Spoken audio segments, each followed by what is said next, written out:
Olá, esse é o seu ex-tricô, eu sou a Alessandra.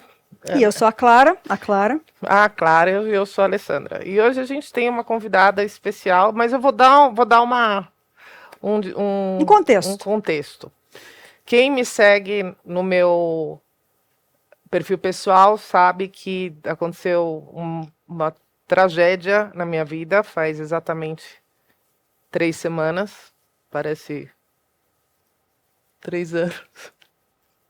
Enfim, meu marido morreu e eu tenho falado muito disso no meu perfil, quem me segue sabe.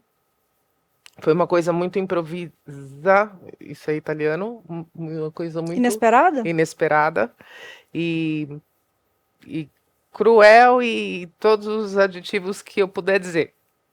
Porém, o tricô é uma coisa que é um projeto de vida, é uma coisa que eu adoro fazer com a minha melhor amiga, com a pessoa que eu amo e tudo.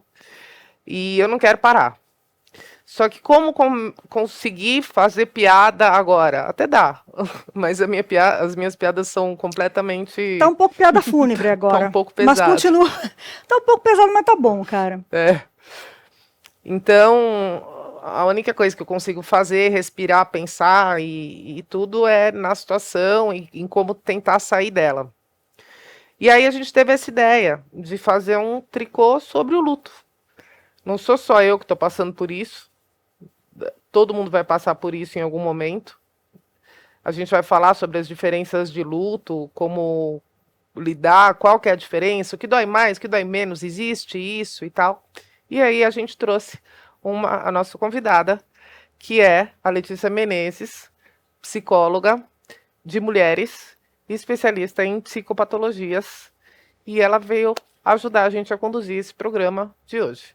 Correto? Correto. Obrigada, Letícia, por ter aceitado. Muito obrigada, gente, pelo convite. Estou muito feliz de estar aqui. A gente também. E aí, a primeira coisa que eu queria perguntar para você é: o que é esse processo de luto? O que eu estou vivendo, exatamente? Você está vivendo um processo extremamente humano. Um processo extremamente carnal, extremamente complexo, e que por mais que a gente tenha estudos e textos e poemas falando sobre isso, a gente nunca vai saber, até a gente passar por ele. E mesmo quando a gente passa por ele, existem diversas formas, né? Existe o luto do nosso pai, que falece com 95 anos, né, depois de uma vida bem vivida. Existe o luto de supetão, de um acidente, existe o luto de uma criança, existe o luto que não é a perda de alguém, mas é a perda de um sonho, de um projeto, de um plano de vida. Então isso que você está passando é um sofrimento extremamente humano, que infelizmente a gente não tem fórmula para como sair dele, mas que a gente precisa falar cada vez mais sobre ele. Eu posso fazer uma observação? Por favor. Eu tenho percebido que muita gente fica medindo o luto pela sua própria régua. E então a pessoa chega e fala: não, eu sei o que é isso, eu passei por isso. E eu até entrei em alguns embates, que eu não tenho paciência para esse tipo de coisa. Falei: você sabe como é o seu? Você não tem como dizer o que a outra pessoa está sentindo. Não, eu sei, não sabe. Não sabe. Não tem como saber. Né? Então, assim, eu acho que as pessoas elas precisam ter um pouco mais de tato e de empatia de verdade, que não é assim, se eu estivesse no lugar dessa pessoa, essa pessoa está no lugar dela. Sim. Sabe? Sim. E o que dá para fazer é acolher, mas não acolher dizendo, eu sei como é. Sim. Sabe? Eu tenho a impressão de que é meio contraditório, mas é um assunto que a gente não fala muito, e quando a gente fala, a gente quer falar demais. É como se a gente quisesse compartilhar muita experiência, como se a gente quisesse pegar a pessoa no colo, como se a gente quisesse dar uma solução, né? Estava conversando com a Lê, que essa é a hora que as pessoas aparecem com milhares de soluções, né? Milhares de práticas, assim. E ok, né? Mas é um momento de tão recolhimento, e às vezes a gente esquece que o silêncio é uma forma muito bonita de respeito. Né? Ou só falar, nossa, eu sinto muito, eu entendo o que você está passando, eu passei por algo parecido. Né? Não algo pior, algo melhor. Eu sei o que você está passando, é diferente de eu entendo, né? Acho que tem essa coisa imperativa do eu sei. E aí também tem as pessoas que elas têm uma maneira meio agressiva, né? Ah, vai passar. Todo mundo passa por isso. A vida é assim. A vida continua. Aí outras vêm com um negócio. Ah, pelo menos você amou. E eu que não passei por isso. Muita gente. Não sei o quê. Então, assim, gente, vamos combinar uma coisa? Primeiro pensar, depois falar. Mamãe já ensinou, hein? Eu até entendo, assim, que tem muita gente que não consegue lidar com isso, não consegue lidar com o tema da morte. Consegui entender isso e consegui entender que a pessoa, todo mundo que entrou em contato comigo, eu sei que está tentando me ajudar. Agora, cara, aquela história do sinal. Não. O sinal de Frank, gente. Olha só. Meu, aquilo ali me tirou. O sinal de Frank é uma marca no lóbulo da orelha. Que as pessoas sempre dizem assim, tem evidências científicas. Não tem, tá? É pseudociência esse negócio. Então as pessoas vêm com essas pseudociências, porque isso é o sinal de Frank. Aí vem com aquela coisa, dá para evitar. Tipo, o cara já tinha morrido, sabe? Ele morreu, mas assim, ele não morreu de infarto. Então essa é a primeira coisa. Segunda coisa, mesmo se tivesse morrido de infarto... Que coisa mais... Você quer que eu faça o quê? Que eu leve ele no cardiologista, tipo, agora? Não dá mais, Não dá mais tempo. Então, segura um pouco a onda, né? Uma pessoa falou para mim, eu só estou escrevendo para alertar. Obrigada. Infelizmente está fazendo você se sentir culpada, né? Porque assim... Super. Nossa, se ele tivesse morrido de infarto, eu teria, sei lá, me sentido... Porque... Tem essa coisa, né? O luto essa coisa de... Eu me sinto culpada o tempo inteiro, assim. Eu me sinto culpada absolutamente o tempo inteiro. E, tipo, e se... O que você poderia ter feito, né? O tempo inteiro, assim, né? E, como os italianos dizem, né? Se minha avó tivesse roda, ela seria uma bicicleta. Exatamente. Então, não tem o se, não tem mais, né? Sim. Mas a culpa é muito junto do luto, assim, eu acho, da dor e... Sim. Você acha que você sente culpa por não ter ido no lugar dele, ou por ter ficado, ou alguma coisa assim? Passa por isso, não? Não, isso eu não passo. Eu passo pela culpa de não ter conseguido. Eu fico imaginando que se fosse contra ele teria conseguido me salvar. Que eu não consegui salvar ele. Não, amiga, não é. Eu entendo que passa por isso, né? É isso que eu fico pensando. Mas assim, eu acho que talvez é ótimo. A gente tem uma profissional aqui, eu tô achando que talvez. Não, mas eu imagino que essas coisas, esses pensamentos, eles vêm mesmo, né? E aí tem que deixar, vai passar, mas tem que, sim, né? Não dá para se... Porque acho que tem esse processo também da pessoa se agarrar numa possibilidade impossível, porque ela está no passado, e aí se afundar nessa culpa, né? Sim. E aí eu acho que essa coisa da culpa, eu acho que como nós somos mulheres, é um traço que pega muito forte na gente. Sim. Porque a gente está acostumada a se sentir culpada desde que a gente se entende como mulher. Desde que começa a colocar a gente como mulher no mundo, a gente se sente culpada. É culpada pelo tamanho da roupa, é culpada porque alguém falou... Então a culpa cola muito. Eu sei que você está se sentindo culpada e eu sei que muitas pessoas que passam por luto sentem culpa, assim, mas é isso. Você não tinha responsabilidade sobre esse processo. Eu acho que também tem a ver com o cuidado sempre ficar na mão das mulheres, né? Acho que fica essa coisa de se eu tivesse levado ele para fazer um exame, se eu tivesse, né? E é isso, assim, acho que é uma coisa a se pensar, assim, isso fica para todas as mulheres e homens também, que a gente não tem essa responsabilidade sobre a outra pessoa, né? E esse trabalho do cuidado tem que ser de todo mundo. Ele não pode pesar só sobre uma pessoa, né? Porque senão realmente pesa sobre um grupo de pessoas. A gente fica com essa construção de que isso está nas nossas costas. Quem cuida dos idosos? Quem cuida das crianças? Quem cuida dos cônjuges? Quem que pensa em tudo, né? Quem que tem que saber como fazer primeiro socorro, saber a lista de compra, saber o dia do médico, saber... A gente está acostumada a dar conta de tudo, e aí quando alguma coisa escapa, porque alguma coisa sempre vai escapar, a gente entende que foi culpa nossa. Tem uma coisa que eu vi dessas coisas de frase feita e não sei o que meio que fez sentido pra mim. Porque é muita frase feita, hein, gente? Puta, cara. A frase que eu mais recebi foi: saudade é a sorte de quem. Não, saudade é o azar de quem teve sorte demais. Não faz. Não. Devolve Nossa, a gente. sorte, então. Vai. Devolve um pouquinho de sorte. Exatamente. Então, não, assim, tá bom. E tá bom do vídeo do glitter também. Que vídeo do glitter? Aí é do glitter que cai, que aí depois ele cai, e aí é muito glitter, aí depois ele vai espalhando, e aí depois você vê uns glitter às vezes. Ah, isso é pra dizer que o processo vai se dissipar? Vai se dissipando, também. Esse vídeo do glitter também tá legal, de vídeo de glitter. Tá legal de carta psicografada, eu tô de boa, não sou dessa religião. Teve isso aí? Teve. Ô, gente. Não recebi a carta, mas recebi a oferta dele. Tá, não acredito. Gente, o que aconteceu, hein? O que acontece com as pessoas, cara? Eu vejo que a internet, ela fez o profissional, se bem que o espírita não é profissional, existe profissional espírita. Você é católica profissional, Alessandra? Não tô ganhando dinheiro com não, isso então, ainda. pois é, eu não vou falar nada. As pessoas, elas perderam um pouco a noção da linha Sim. do oferecer o seu serviço. Então, assim, eu vejo algumas pessoas, às vezes, desabafando na internet, fazendo alguma coisa. Aí vem uma pessoa dizendo, eu trabalho com, sei lá, cura quântica da casa do caralho. Olha, tá os aqui o meu psicólogos número. são master Psicólogos nisso, viu? assim também. Gente, As barras de acesso e a constelação familiar. As constelação familiar, vamos proibir?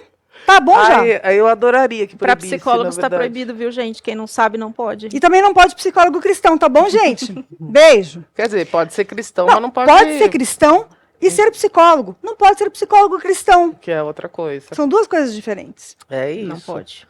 Essa coisa. Eu tô fazendo, né, terapia e tô absolutamente medicada. Essa minha cara de chapada, inclusive, é choro misturado com remédio. Mas tá me ajudando bastante. A questão, eu tava falando com o meu psiquiatra ontem, é que eu tô, tipo, meio chapada, assim, né? Então, não sei, por exemplo, sonhar, eu não tô sonhando quase, porque o antidepressivo tá fazendo isso, né? Ele tá cortando o sonho, inclusive, e é uma coisa que eu sempre peço, né? Falo, eu quero sonhar, mas agora não, agora é melhor ficar assim. Pro sonho acontecer, você tem que entrar no sono REM, né? Que é aquele ciclo do sono. E se você tá tomando uma medicação que é mais pesada para dormir, você não vai entrar nessa fase. E aí não é porque você não tá bem, é porque a medicação realmente não vai deixar você entrar nessa fase. É mesmo? Eu Talvez achava é por isso que você tá chegava cansada mais também. profundamente, talvez. Como que funciona essa coisa da medicação? Como são esses níveis do sono? E como funciona essa coisa da medicação para dormir? Você tem vários níveis do sono, né? O sono não REM, que é o prévio ao sono REM, o sono REM, que é o sono que realmente descansa, é onde a gente sonha. E aí depois você vai voltando, e esse ciclo acontece umas 5 vezes por noite. A gente sonha umas 5 vezes, a gente geralmente só lembra do último sonho, que é o mais recente. Mas a medicação, por vezes, ela induz tão fortemente o sono que a gente não entra no sonho REM, no sono REM, e aí a gente também não se sente descansado. A gente acorda chumbado, mas não descansado. Mas ele falou do antidepressivo mesmo, que é de recaptação de serotonina, né? E essa bomba de serotonina em mim que também não vai deixar eu sonhar. Mas será que é por isso que brocha e tudo, né? É um remédio, inclusive, que te brocha e Sim. ele te... Eu não sei exatamente os termos, mas ele faz tudo isso, com desejo, com sonho. Com desejo, com a tudo, libido, né? Sim. Qual que é o remédio? É o Efexor. É venlafaxina. Venlafaxina. Eu tomo Desvenla, acho que é meio parecido, Eu tomei venlafaxina por muito tempo. 2 anos, mais ou menos. Foi bom. Eu já tomava, mas aí agora tá dobrado e tem umas outras coisas no meio e tudo. Sim. Mas, enfim, pelo menos eu consigo... Não tá tão assim. Ele tá mais assim. A merda é a hora que escurece. Essa é a merda. Escureceu, fudeu, assim. Que aí me dá desespero. E aí já toma outro remédio, que é um outro que já... Tudo isso, gente, que eu tô fazendo é com um psiquiatra, tá? Não é na louca, acompanhada, assim. Também a gente tá muito no começo, são 3 semanas, você 3 tá semanas, né? Eu acho que tudo bem ficar chapada também. Por enquanto, nesse sim. processo, tá me fudendo sabe? é que eu não tô conseguindo trabalhar, assim, porque eu não consigo me concentrar mais de 20 minutos em alguma coisa. Então, o psiquiatra até falou, você não quer recomeçar? Eu pedi para os meus alunos, que foram super compreensivos, de ficar um mês sem, e que a gente voltava em março. Não estou preparada para voltar em março. Quer dizer, em março, o meu médico falou, você não está preparada. Por que você não dá meia aula para cada aluno? Eu falei, cara, estranho, não dá, em meia hora eu não consigo. Mas aí eu pedi mais uma semana e vamos ver o que acontece. Então, porque eu não consigo me concentrar mais de 20 minutos na mesma coisa, assim. Então, tem que ser de 20 em 20. 20 eu já tô conseguindo agora. Mas é esperado, né, Ale? Infelizmente, a gente foi sendo imposto a um ritmo de vida que a gente não se permite. A gente passa por uma situação de luto ou uma situação pesada e a vida não para pra gente sofrer. Né? Então, o nosso sofrimento tem que acontecer em meio a isso. Mas 3 semanas, um falecimento de um marido é muito pouco tempo. É muito pouco tempo, né? Você não está conseguindo se concentrar porque você está tomando uma medicação e você está passando por uma questão. A gente tem muito mais tolerância, por exemplo, quando são outras questões do que um luto. Um luto a gente dá 2 dias, 2 semanas. Era isso que eu ia perguntar. Se eu fosse CLT, 2 dias? 2 dias. 2 dias. Gente. Chama de licença nojo. Licença nojo? Nojo. Nojo? Nojo do quê? É um termo antigo, né? Sigla. De você ficar nojo, você ficar enjoado, você ficar recolhido. É uma lei super antiga. Tá bom de mudar esse nome dessa lei super antiga e também esse prazo, né? 2 dias, cara. gente. 2 dias você nem enterrou a pessoa ainda. Eu não sabia nem meu nome com 2 dias. Não, é absurdo, é isso. E essa coisa de eu não lembrar? Então, por exemplo, eu lembro dele morto no meu colo. Eu lembro de eu tentando ressuscitar ele. Aí eu lembro do enterro dele, algumas coisas. Eu não sei quem estava lá. Então, gente, isso eu queria já pedir desculpa. Porque eu não sei quem estava lá. Eu sei, a Clara estava lá, que eu sei, porque ela estava de... Eu parecia um stalkerzinho. Ela ficava orbitando eu e tava me o olhando, Falcon, eu tava assim, o puro Falcon. me olhando. Só o olhinho aqui, olhos de águia. Uma hora ela me olhou, eu falei, gente, eu acho que eu tô exagerando. Acho que eu vou baixar a bola. Eu lembro, assim, algumas coisas. Ontem até eu conversei com uma amiga minha, perguntei, você me desculpa te perguntar, mas você tava lá? Ela falou, tava, eu te dei suco. Aí eu lembrei de alguém que me deu suco. Eu sei que momento que foi esse. A Dani. Você estava no sofá ali Exato, nesse momento exatamente. Então, eu não sei, assim. Aí depois eu lembro da missa de 7º dia. Mas eu sei que teve gente que dormiu na minha casa para cuidar de mim. Eu sei disso, mas eu não sei quem eram. Assim, eu vou lembrando aos poucos, assim. Sim, sim. Isso sim. É uma defesa minha? O que é?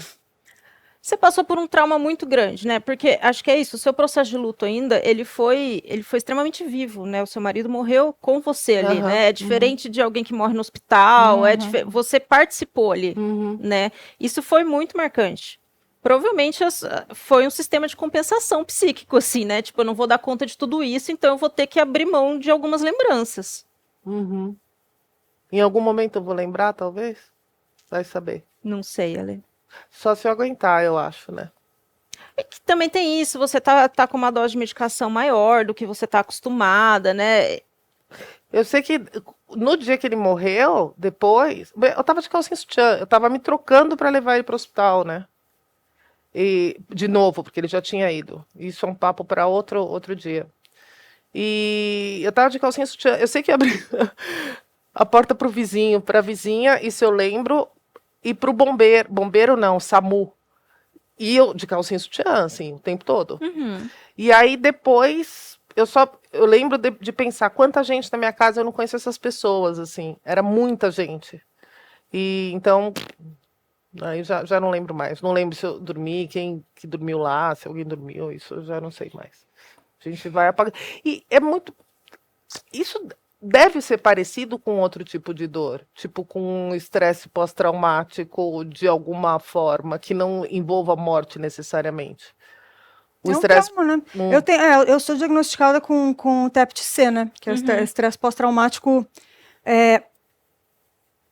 de várias coisas seguidas, né? Sim. E eu também tenho essa questão da memória, da falta de noção de tempo, e a falta de noção de tempo já é uma coisa do TDAH também, então para mim,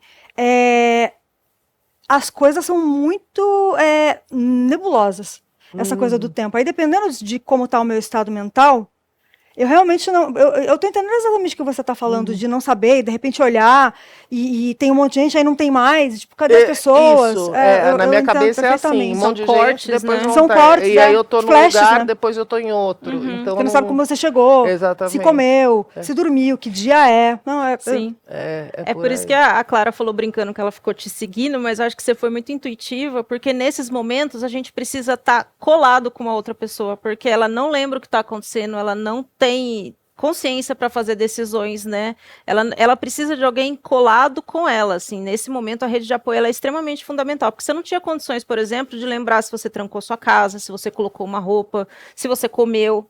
Não sei quem me levou ao cemitério, não tenho ideia. Uhum. Ontem eu estava pensando nisso, a sorte que eu tenho de ter amigas e amigos, mas, desculpem, meninos, mais amigas, que uma vez por dia perguntam, precisa de alguma coisa? Sim, sim. Tá precisando? E, sabe, eu sei que as pessoas estão ali. E aí eu pensei, cara, tem gente que não tem isso. Como faz, cara? Faz o quê? Tem gente que não tem isso, como faz, e pensando de novo no feminino, né? Eu acho que quando, por exemplo, uma mulher passa por um luto e ela tem crianças pequenas, ou ela tem uma mãe idosa, eu acho muito cruel como algumas pessoas não deixam essa mulher viver esse luto, porque ela tem que cuidar de outras pessoas. E aí ela tem que estar atenta a isso, né? Eu fico muito feliz que você conseguiu. Eu sei que você está sofrendo por não estar lembrando, mas eu fico feliz que você conseguiu relaxar, entre aspas, para poder esquecer que tinham pessoas cuidando de você. Porque seria muito mais cruel você ter que ficar atenta a tudo. Quem vai me levar para o enterro? Será que eu comi? Será que eu preciso trancar? Que bom que você teve pessoas para suportar você, para que você pudesse esquecer. Graças a Deus, é isso mesmo. Cara, e você falou, desculpe meninos, mas esse... E, gente, vamos combinar uma coisa. Não é papel da mulher fazer esse tipo de coisa. Mas como a gente foi socializada dessa forma, a gente sabe quando que o cuidado vai ser necessário, né? E, bom, as porcentagens de homens que abandonam mulheres doentes, mulheres com câncer, mulheres com depressão, é muito grande. Então, imagine, então, uma pessoa que você não tem nem esse vínculo. Né? Não estou falando mal dos seus amigos ou qualquer coisa assim, é uma questão estrutural mesmo, sabe? Então, assim, eu queria muito que esse trabalho do cuidado fosse dividido e fosse ensinado aos homens, porque assim, as pessoas ficam com essa coisa do instinto. Não existe isso. Tudo é construção. Ninguém nasce nada. Se nascesse, não ia precisar ensinar. Sabe? Dentro dessa nossa lógica de sociedade, de que existe um papel de cuidador, um papel de provedor, o papel da força, o papel não sei o quê. Gente, não tem que acabar isso aí, porque é péssimo para todo mundo. Sabe? É muito ruim, e também é ruim para os homens. Eu acho que os homens, né? A gente está falando de um luto muito de uma perspectiva feminina aqui, mas os homens ainda têm essa coisa de não poder mostrar fragilidade, não poder sofrer, não poder chorar, tem que trabalhar, bola para frente. Isso é uma coisa muito cruel que eu acho também, que falam para as pessoas em vários tipos de luto, em vários tipos de situação, bola para frente. Você tem filho para cuidar, você tem não sei o quê. Eu entendo que as pessoas elas estão tentando ajudar de uma maneira torta, para tipo, lembra que você está vivo e que existem outras coisas, mas não é assim, gente. Porque assim a pessoa se sente mais mal, porque ela pensa, eu não sou capaz de fazer essas coisas agora, então eu não dou conta. Sim, né? sim. E a sensação de não dar conta é sempre péssima. E num momento de fragilidade ainda pior, né? E eu acho que as pessoas estão tentando ajudar de uma forma torta, mas eu acho também que as pessoas têm muito incômodo em lidar com o sofrimento. E aí elas querem que você pare de sofrer para ela ficar menos incomodada. Então, assim, você pode, por favor, superar para eu não ter que ficar vendo o seu sofrimento e não ter que lidar com isso? Então, assim, a gente vai ter que lidar com o nosso sofrimento, gente. Não tem escolha, a gente vai ter que lidar com o sofrimento do outro e a gente vai ter que aprender a suportar, a gente vai ter que aprender a cuidar, a ser respeitoso. Não temos escolha. É que a gente lida muito mal com o sofrimento, com a morte, com as perdas, porque não se fala sobre isso, justamente. Ninguém fala sobre morte, sabe? Não se fala sobre isso, não se fala sobre luto. A gente tem que estar preparado para qualquer coisa acontecer a qualquer momento, com qualquer pessoa. Então tem gente que fica evitando, aí evita o sofrimento, não quer ver isso, porque ou remete a alguma coisa que passou, ou o que vai passar, sabe?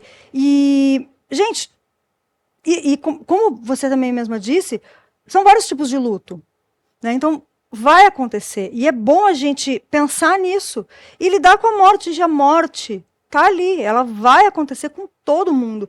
E não pensar nisso, não estar preparado. Preparado ninguém nunca tá, né?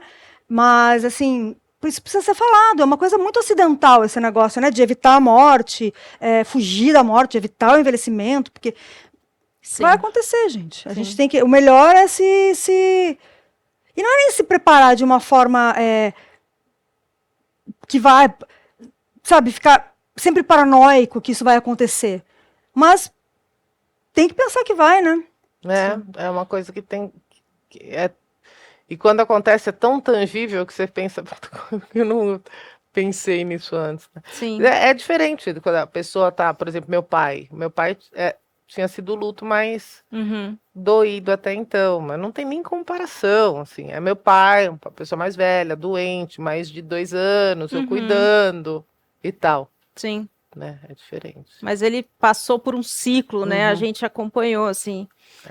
Mas quando eu recebi o convite para vir aqui, eu estava lembrando das minhas experiências de luto, e eu lembrei que a primeira pessoa que faleceu na minha família próxima foi minha avó. Eu tinha 15 anos. E a minha avó é de Minas Gerais, e o enterro dela foi um evento, assim, porque era naquela época que a pessoa era velada na casa. Minas também, né, cara? A minha avó foi velada na sala, e era aquele velório de 24 horas. Eu lembro da gente, crianças, adolescentes dormindo onde dava e as pessoas rezando.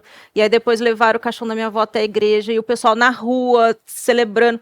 Foi um processo doído, mas foi tão bonito, assim, porque todo mundo participou, né? Eu participei do velório da minha avó ali. E aí, ano passado, a minha outra avó morreu, e ela morreu 3 horas da manhã, eu fiquei sabendo às 9, não dava tempo de chegar no enterro, eu não participei, assim. E como que foi diferente, né? Os nossos processos de luto estão diferentes, eles estão curtos, a gente não tem direito de sofrer. É isso, 3 semanas eu preciso voltar a trabalhar, é o enterro que tem hora para acabar. Não... Capitalismo, né, gente? Capitalismo, ele tira da gente até o sofrimento e a morte, né? Esse tipo de sofrimento não pode ter, só o sofrimento que o capitalismo causa, né? Exatamente. Muito bonito. É isso, é muito difícil, assim, porque aí tem várias outras coisas. Eu fiquei pensando nas coisas que envolvem o luto, que são as coisas práticas, que também é um momento de muita vulnerabilidade que muita gente se aproveita, né? Então, todo o processo que precisa fazer do caixão, do corpo, do enterro, de tudo, dá para chamar de indústria da morte? Dá. Porque eu estava pensando numa questão, gente, desculpa ficar trazendo política aqui, desculpa, amiga, mas eu estava pensando, por exemplo, na privatização dos cemitérios aqui de São Paulo, né? Que é uma coisa que está diretamente ligada, não exatamente ao processo de luto, mas está ali. Sim. Você vai ter que lidar com aquilo ali, né? Sim. E eu acho que deve ser um dos ramos que tem mais aproveitadores. Tem. Eu trabalhei no SUS por muito tempo, né? E eu gerenciava uma casa que moravam pessoas lá e eu cuidava dessas pessoas. As pessoas não tinham família e eventualmente elas faleciam e aí eu tinha que cuidar desse processo, assim. E eu achava surpreendente que a pessoa estava no hospital, avisavam que ela tinha falecido, eu tinha que ir para o hospital, na mesma hora eu recebia telefonema de uma funerária, porque eles já têm gente que fica lá dentro e já manda. E aí a pessoa já me ligava falando, olha, não sei o quê. E eram pessoas sem renda, geralmente ela era pela prefeitura, e o enterro pela prefeitura é isso, você tem 20 minutos de velório, um caixão de papelão, assim, super, super impessoal, e aí o mais barato era R$700. Eu falava, gente, né, fica difícil nem para morrer, assim, a gente tem essa dignidade. E se uma pessoa não tem dinheiro nenhum? Aí é de graça da prefeitura, só que é isso, você só tem 20 minutos num velório público, e é isso. Você tem e aí o corpo vai para onde? Vai para uma... Gaveta? Não, eles têm as vagas, né, no cemitério públicas. Mas você não tem o direito de fazer o processo, assim, você não pode, porque você não tem tempo. Se você não tem dinheiro, você não consegue comprar o seu tempo de luto. Tem que comprar até o tempo de luto. Gente, é muito absurdo. É muito absurdo. Eu queria perguntar também, uma outra pergunta que está na minha cabeça, sobre o que é o luto saudável e o que é o luto patológico. Quando que o luto se torna patológico? Essa pergunta é complexa, assim, né? A gente tem um manual de doenças, né? O DSM, lá no DSM tem uma classificação de luto patológico. Eles consideram luto patológico quando os sintomas estão muito exacerbados por um longo período de tempo, né? Eu acho que, né, na singularidade é mais difícil da gente conseguir medir o que é um luto saudável e um luto patológico, né? Mas eu entendo que o luto saudável é o luto que a pessoa tem o tempo de ter o luto dela, e aí eu não acho que dá pra gente colocar um prazo, e que ela consegue produzir alguma coisa, né? Porque quando a gente fica enlutado, a gente fica recolhido, a gente se recolhe, e isso faz parte. Mas em algum momento a gente vai voltar a produzir algo, seja relações, seja o cuidado com as outras pessoas, seja a criatividade, seja o próprio trabalho, né? Então o luto saudável é quando a pessoa consegue no tempo dela, continuar a produzir alguma coisa. E produzir, eu não estou falando de trabalho, eu estou falando de produção de vida. Agora, se ela passa muito tempo recolhida, melancólica, aí a gente tem que começar a pensar, talvez, num luto patológico. Quanto seria muito tempo? Eu sei que é difícil de medir, você acabou de falar, mas é que, né?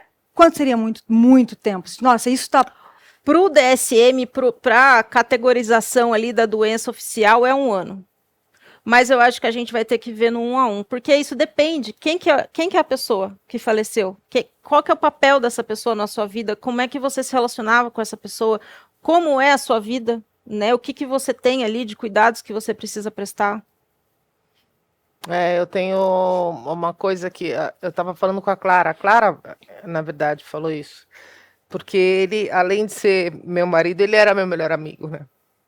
Então, tem uma versão minha que não existe mais. Uhum. E que não vai mais existir, assim, com outra pessoa. Não assim, né? Não no sentido de, nunca mais vou namorar. Não é isso, nem tô pensando nisso. Porque para mim agora é nunca mais. Mas eu sei que isso depois, talvez, sei lá, ninguém sabe. Não consigo nem pensar, mas no sentido de ser quem eu era com ele, de amizade, assim, das coisas que eu falava que ele já entendia, das coisas que ele sabia que eu gostava, e já aquilo ali, então é uma versão minha que foi embora, e é uma versão minha que eu gostava, Sim, né? sim.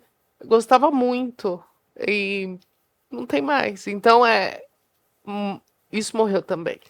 É um luto seu também que você faz. É um luto seu que você faz. E aí acho que a gente vai cuidar da versão que aparecer, né? Depois disso. Eu ia falar uma coisa, né, que era que eu li uma coisa que é meio clichê, mas que me fez sentido, e aí eu mudei a história. Mas que a gente espera que o luto diminua. E que nem sempre o luto diminui, você vai crescendo em volta do luto e vai abarcando o luto. Isso estava me fazendo mais sentido, assim.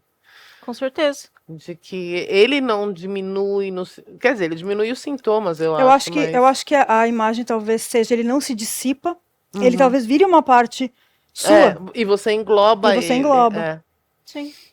Faz um pouco de sentido para mim agora. Sei lá. É foda, viu, gente? Foda, cara. Puta merda, quanto palavrão, né? Desculpa, padre. Padre, agora ela pode, tá? É foda pra um caralho, cara. Que dor absurda que é. Por que quando anoitece é pior, hein? Por que tem isso? Você sabe que uma vez eu tava bem deprimida. Eu acho que eu já contei a história aqui. O Dr. Marcelo, do Big Brother, que é meu amigo, que é nosso amigo. Eu tava bem deprimida no Rio de Janeiro. E aí eu ficava no quarto escuro e não sei o quê. E um dia ele abriu a porta, me tirou do quarto. Me acordou, falou, você não vai ficar dormindo? Eu falei, por quê? Ele falou, porque acordar e tá escuro é a pior coisa para depressão. Eu quero que você acorde e esteja claro ainda. Sim, isso é... Como é que chama esse circadiano? Como é que é? Ciclo Isso? circadiano. Ciclo circadiano. É por isso, então. Eu querendo falar, gente. Por favor. Mas é que assim, quando a gente é doida, entendeu? Quando tem mais de trecide, a gente... Quando tem um também é bom, tá? Mas quando tem mais, assim, a gente vai tentando entender as coisas e como que pode melhorar e como que, né, um influencia no outro, assim. E aí uma das coisas é justamente a incidência da luz, né? E o sono e tudo mais. Inclusive, tem algumas estatísticas que eu lembro, você me corrija se eu estiver errada, que é pesado, gente. Aqui também a gente está, né? Vamos combinar que a gente está falando de um assunto pesado.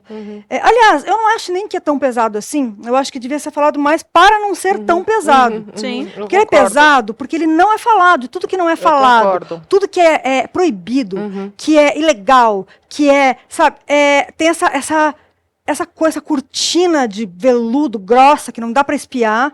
E isso faz muito mal, né? Mas quando eu comecei, o meu primeiro CID foi o transtorno bipolar. E aí eu comecei, eu tinha muito isso do fim da tarde, né? E aí o maior índice de suicídios é justamente nesse cair do sol, cair do dia, né? Sim, sim. É um período de mais intimidade, né? A gente associa um horário de mais intimidade, geralmente ao fim do trabalho, a gente vai para casa, essa coisa familiar, essa coisa de relaxar, essa coisa de estar mais silenciado, né? O dia, ele exige que a gente esteja mais atento, né? A luz, a gente está mais atento, as pessoas... Geralmente, de noite, ninguém manda mensagem, a gente silencia, se a gente tem um parceiro, a hora que a gente se encontra em casa para conversar sobre as coisas do dia, né? Eu acho que faz muito sentido que você tá... E eu acho que isso é sinal de que você está passando por esse processo de uma forma saudável, por mais que ele esteja dolorido. Né? Você tá conseguindo fazer suas coisas de dia e chega de noite, que é o horário de maior intimidade. Sim. Como era de se esperar, você tá se permitindo sofrer. E domingo é foda. Domingo de manhã. Domingo já é um dia Domingo é o horrível, dia né? da fossa, Foda, né? Domingo é o dia da fossa. Puta. Quem termina namoro, domingo é o pior dia, assim, não adianta. Então, é uma bela analogia, exatamente. É isso. É porque acho que tem várias coisas, né? A semana vai começar, as coisas vão voltar a acontecer. Talvez vocês tivessem alguma coisa que vocês tinham no domingo que fosse domingo nada. era tomar café da manhã fora e passear com os cachorros. E, puta, né? É muito foda. A falta bate mais, né? Falta bate muito forte no domingo, assim. Esse domingo aí eu falei, cara, não vou aguentar. Você acha que você não vai aguentar, mas aí você tem que aguentar. E aí é foda. Mas a Lê, ela tá lidando com isso com a melhor arma que ela tem, porque ela tá escrevendo. E tá ficando incrível, assim. Pode falar? Que a gente tá fazendo um livro? Ela tá fazendo um livro, né? Eu tô editando e ajudando a direcionar. E tá incrível, assim, dá para ver no dia que aconteceu e os dias seguintes, e como a coisa está se desenrolando agora, dá para ver que está mudando a sua relação com o acontecimento, as memórias, a maneira que você está escrevendo. Então, eu acho que está sendo realmente, você mesma fala que é isso que está te segurando, é o que né? está me salvando, conseguir escrever. Sim. E, gente, olha... Eu sabia que a Clara era foda de mentoria de escrita, mas eu não tinha ideia de que era tão foda. A Clara é foda. Levantar a plaquinha aqui agora. Foda. Contratem a Clara pra oficina de escrita, pra coisa. Ela é muito foda. Você fala, não, eu sei escrever, pô, já escrevi 2 livros. É muito diferente a experiência. Com certeza. Porque é uma pessoa que tá de fora, e aí ela faz o papel da leitora, mas ela faz o papel da editora ao mesmo tempo. Ela é muito foda, de verdade. Eu, se fosse vocês... Suas cartas estão muito bonitas. Obrigada. Eu tô acompanhando, assim, e é legal que em alguns momentos eu fui vendo a cena e fui estando com você.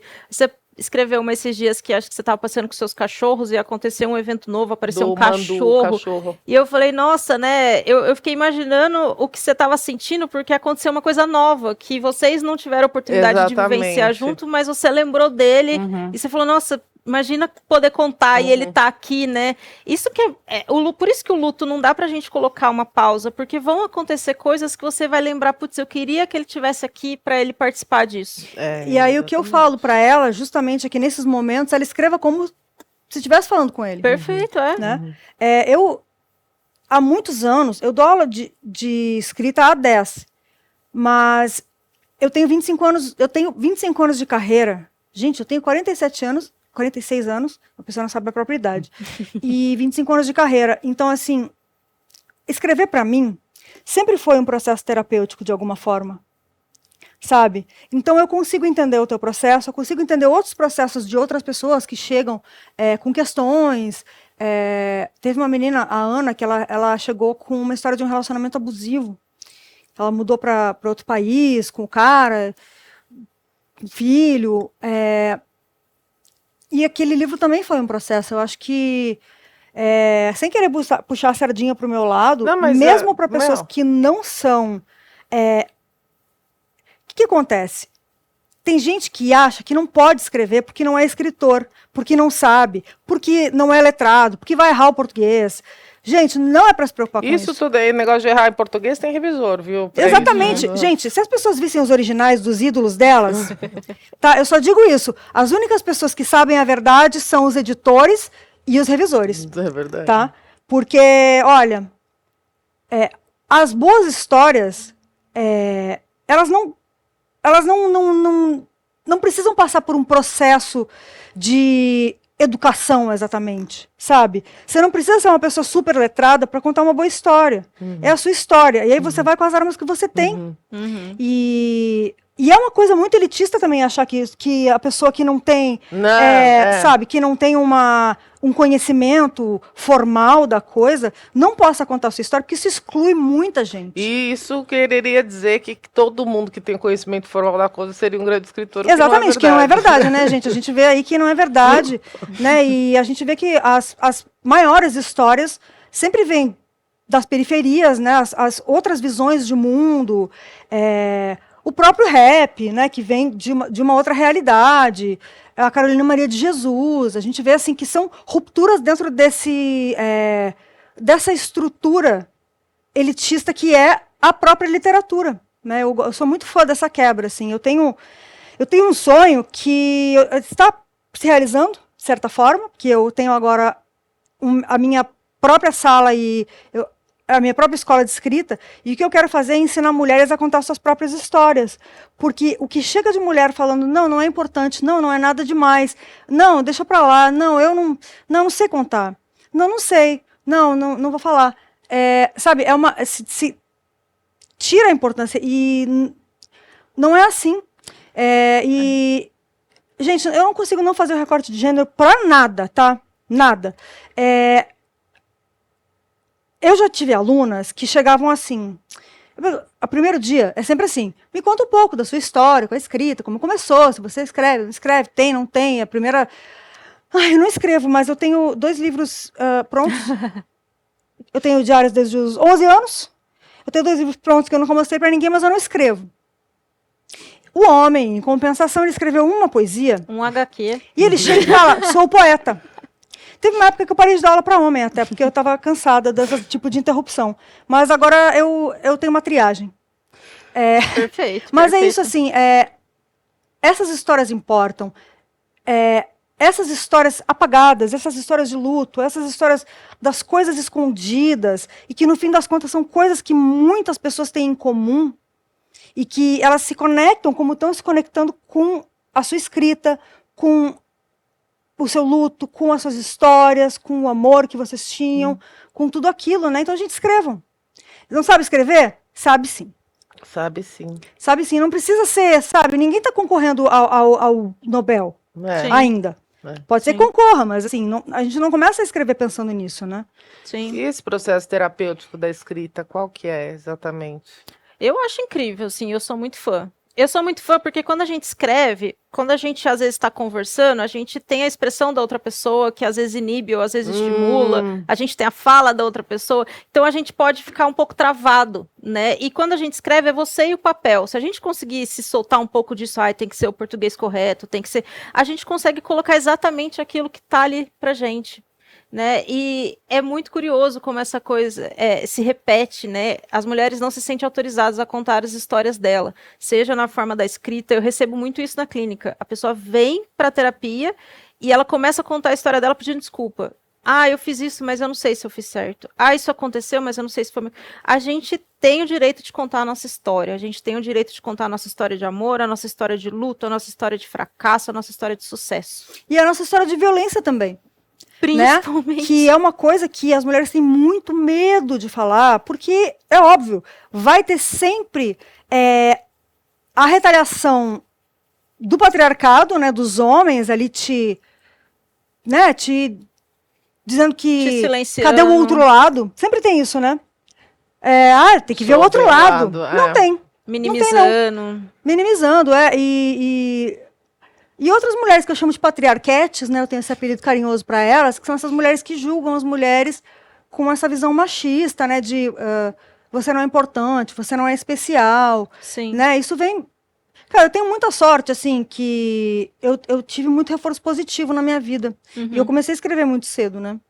Então, eu nunca tive isso. Mas, então, para mim é mais fácil perceber e tentar fazer com que as pessoas se abram.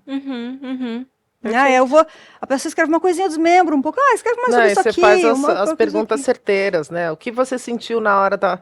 É muito louco as perguntas que a Clara faz para estimular você. E você fala, Sensível, "Puta, né? é muito sensível." É que o nosso caso é que a gente se conhece há 15 anos também, e a gente se conhece muito bem, e a nossa comunicação é muito direta, e aí eu te saco, né? Também, mas eu Assim. acho que não é mais que isso. Não, é mesmo. mais que isso, são duas coisas, né? Uma coisa é o nosso vínculo também, é mais...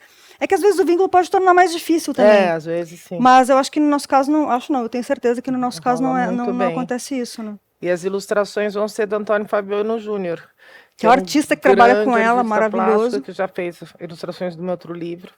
E todos os livros que eu fiz foi em hora de dor, né?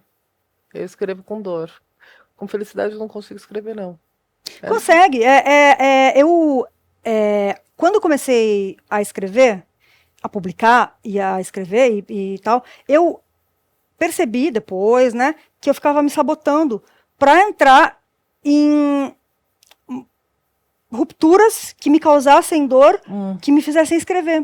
Olha só. Mas aí chega uma hora que a gente percebe que esse processo é destrutivo e a gente começa a trabalhar com as memórias, mais com as memórias e a observação, e para não sentir tanta dor, para não, né? Não precisa passar por isso, né? Não precisa lamber a sarjeta para saber que gosto tem, né? Terapeutizada. É o quê? Terapeutizada. Terapeutizada. Analisadíssima. Olê, você atende presencialmente? Só online. Só online e Certa só você. mulheres. Correta você. Por que só mulheres? Foi uma escolha que eu fiz. Eu trabalhei no SUS muito tempo e eu só atendia homens. Por quê? Porque eu trabalhava em serviços específicos para homens. Ah, tá. Primeiro eu trabalhei numa casa para pessoas com uso abusivo de drogas, que era só masculina, depois uma casa para pessoas com transtornos graves, só masculina. E aí, quando eu fui indo para a clínica, pensando em sair do SUS e pensando no meu trabalho autônomo, eu queria trabalhar com mulheres. Também tem, né? Eu tenho uma coisa com o feminismo muito forte, assim, acho que dá um sentido político para o meu trabalho. E aí eu escolhi trabalhar só com mulheres. Ah, que legal. Quais são as principais diferenças, assim, pensando em gênero? Nossa, várias. Acho que primeiro que mulheres buscam mais terapia, então é um público que geralmente está mais aberto a trabalhar as questões na terapia, né? Homens geralmente vêm para terapia, né? Geralmente, assim, né? No panorama geral, mas ou quando o negócio está muito feio, ou porque a companheira insistiu muito para que ele chegue. Né? A mulher geralmente ela tem essa sensibilidade de perceber que ela está precisando de cuidado. E eu acho mulher mais interessante, gente, pra ser muito sincera. Eu acho que as questões são mais interessantes, eu acho também, sabe? tá? Eu acho também. E, cara, o que acontece, na verdade, é que a gente tem que deixar muito claro uma coisa. A gente está falando de construção de papéis de gênero e de personalidades a partir de ideais que são realmente construídos. Então, assim, de novo, ninguém é nada. Então, quando a gente fala assim, os homens são isso, as mulheres são aquilo, não é porque é natural, mas é porque a gente aprende que homem não pode chorar, homem não pode ser vulnerável, homem não pode ir no médico, senão ele está sendo fraco, homem tem que carregar o mundo nas costas, não pode, aí eles não vão, sabe? Não vão, não se cuidam. E aí quem é que acaba se fudendo?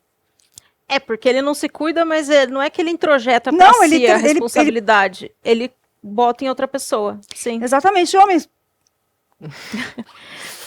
Faça os seus exames de imagem, se eu puder pedir alguma coisa. Quando a sua médica pedir exames de imagem, exames de coração, exames de sangue. Façam. A próstata, gente. Pode fazer. A próstata. Gente, a próstata. Eu sei que tem homem que nem a bunda limpa pra não mexer no cu, mas vocês têm que fazer, gente.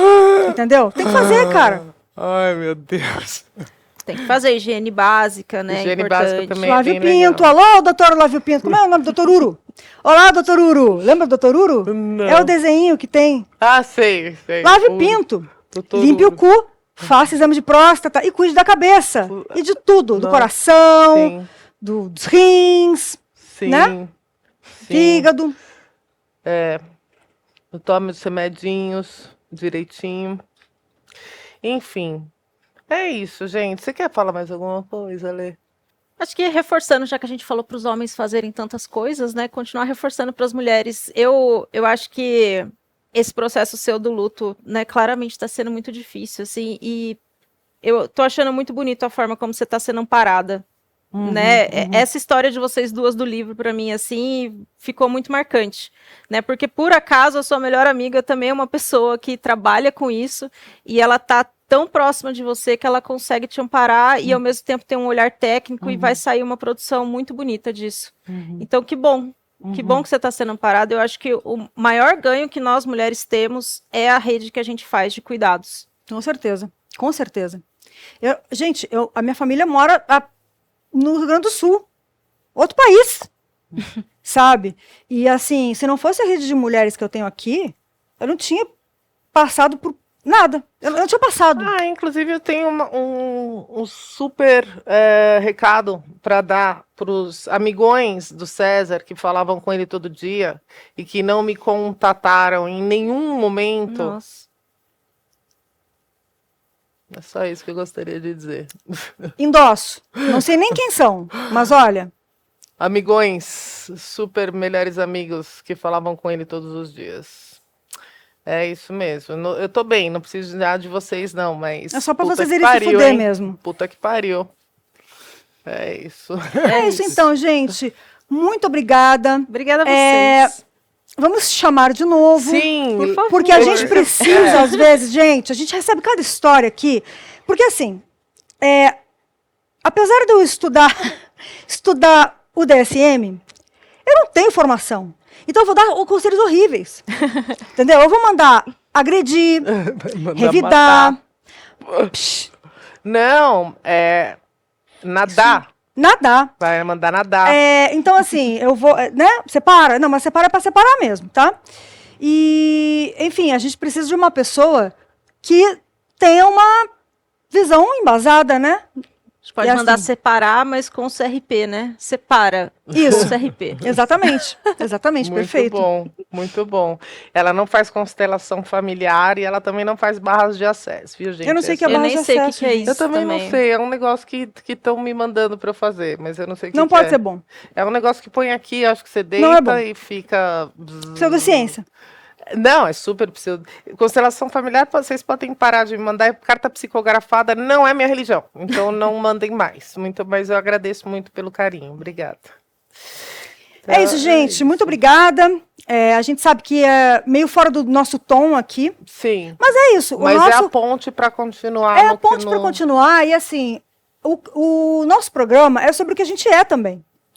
E pelo que a gente está passando no momento. Que eu cheguei, por exemplo, toda cagada. Você vai ver os primeiros programas, eu tô chapada que eu não consigo nem falar direito. Sabe? Então é isso. São os nossos processos e tal. E se vocês gostam da gente, vocês vão entender. Se não gostam também, pode ir. Embora. Tá bom? Muito obrigada. Muito obrigada, Lê. querida. Obrigada a vocês. Obrigada. gente. Muito obrigada. Tamo junto. Tamo junto. Que bom que você Obrigada. veio. Que bom que você tá aqui. Que bom que a gente tá aqui. Que bom que vocês estão aí. Muito obrigada, gente. Um beijo para todo mundo. Até mais. A gente continua, hein?